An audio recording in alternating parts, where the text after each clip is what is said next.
अगर मैं आपको 12 और 18 दो नंबर दूं तो क्या आप बता सकते हो कि इन दोनों को कंप्लीटली डिवाइड करने वाला सबसे बड़ा नंबर क्या है?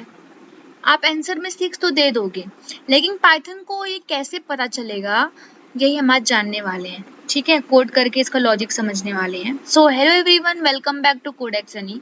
This is day 11 of our Python coding series and today's problem is GCD और एचसीएफ। ओके, तो पहले इसका सिंपल लॉजिक समझेंगे, फिर वीएस कोड में हर लाइन को स्टेप बाय स्टेप एक्सप्लेन करते हुए कोड करेंगे। So let's start. अब ये समझते हैं कि जीसीडी एचसीएफ क्या है। ठीक है, तो जीसीडी का फुल फॉर्म है ग्रेटेस्ट कॉमन डिवाइजर और एचसीएफ का मतलब है हाईएस्ट कॉमन फैक्टर।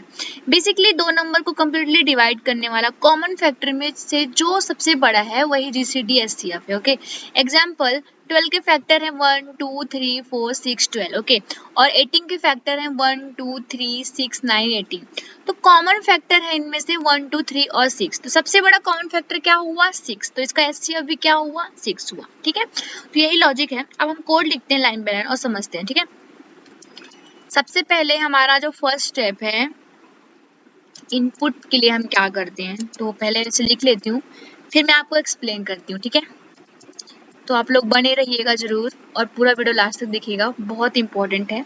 और मेरे साथ प्रैक्टिस भी करिए। वीएस कोड ओपन करिए और अपना कोड लिखिए। ठीक है, ओके, अब मैं आपको समझाती हूँ यहाँ पे क्या किया गया है। अगर आप लोग बिगिनर हो तो आप लोगों को नहीं पता चलेगा, तो कोई बात नहीं, ये पूरा बेसिक से ही स्टार्ट कर रही हूँ मैं। ठीक है,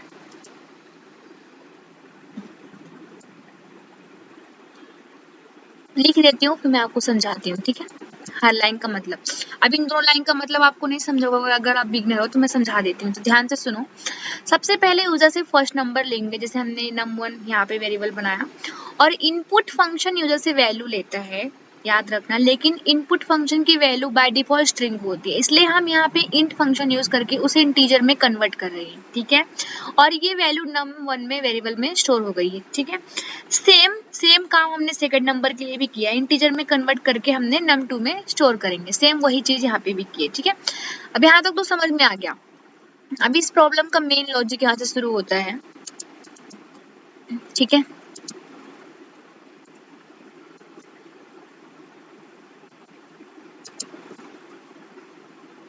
अब यहाँ पे क्या हुआ इसको मैं समझा देती हूँ आप लोगों को।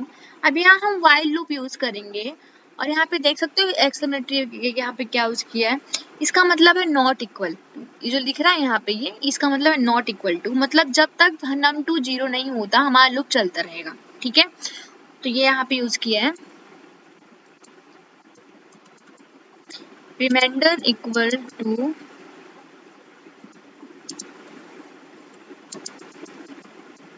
ठीक है, अब आता है मेन लॉजिक। मॉड्यूल को मॉडुलस ऑपरेटर कहते हैं। ये जो दिख रहा है ये मॉडुलस ऑपरेटर है। ठीक है, ये डिवीजन के बाद रिमाइंडर देता है। ओके, समझा आप लोगों को?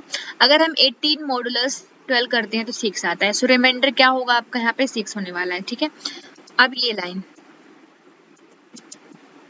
हर लाइन का मतलब मैं अच्छे से समझाऊंगी, तो आप लोग ध्यान से सुनना। ठीक है, अब num2 की करंट वैल्यू को num1 में स्टोर कर रहे हैं। यहाँ पे ये इसलिए कर रहे हैं क्योंकि नेक्स्ट स्टेप में हमें प्रीवियस सेकंड नंबर के साथ कैलकुलेशन कंटिन्यू करनी है। ठीक है, इसलिए हम इसको यहाँ पे कर रहे हैं। ओके,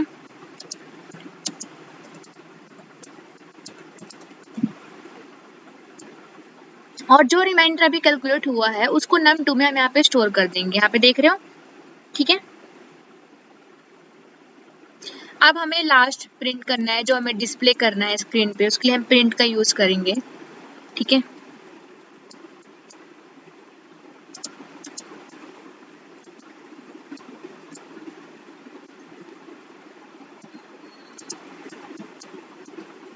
अब लूप स्टॉप होने के बाद num1 में हमारा जीसीडी स्टोर है, इसलिए num1 को हम प्रिंट करेंगे यहाँ पे। ठीक है, एक बार कोड देख लेते हैं सही हुआ है, मतलब स्पेस वगैरह सही है, नहीं तो फिर एरर आ जाता है। ठीक है, ये चीजें थोड़ा देखनी पड़ती है गाइस।